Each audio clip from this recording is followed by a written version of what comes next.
సర్పంచ్ ఎన్నికకు సంబంధించి అనర్హులు ఎవరు అనర్హులు అనే దాని గురించి చూద్దాం. ఫస్ట్ వన్ ఏంటంటే, ఎవరైతే ప్రభుత్వ ఉద్యోగాల్లో కేంద్ర రాష్ట్ర ప్రభుత్వాలలో ఉద్యోగాలు చేస్తున్నారో వారు అనర్హులు. మీరు రిజైన్ చేసి ఎన్నికల్లో పాల్గొనాల్సి ఉంటుంది. అదేవిధంగా దానికి సంబంధించినటువంటి ఎయిడెడ్ సంస్థలు ఏవైతే ఉంటున్నాయో వాటిలో పనిచేసిన వారు కూడా అనర్హులు, అంటే ప్రభుత్వ రంగ గుర్తింపు పొందిన సంస్థలో చేసేవారు. అండ్ థర్డ్ వన్ ఏంటి అంటే పౌర హక్కుల పరిరక్షణ చట్టం 1955 ప్రకారం మీకు కనుక ఒకవేళ శిక్షను అనుభవించిన వారై ఉంటే ఈ యొక్క ఎన్నికల్లో కూడా అర్హులే. అనుభవించిన వారు ఉంటే పౌర హక్కుల పరిరక్షణ చట్టం కింద శిక్షణ అనుభవించిన వారు కూడా దీనికి అనర్హులే. అలాంటి కేసు ఉంటే కూడా మీరు అనర్హులే.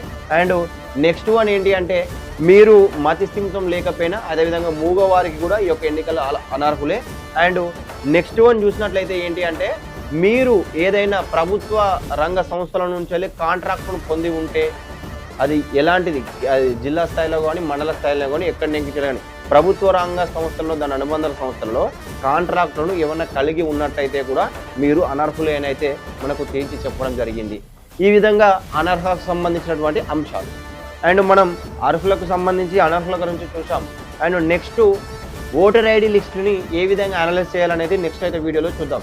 మరిన్ని ఇలాంటి అప్డేట్ వీడియోస్ కోసం మన యొక్క ఛానల్ని సబ్స్క్రైబ్ చేసుకుని థ్యాంక్ యూ. జై హింద్.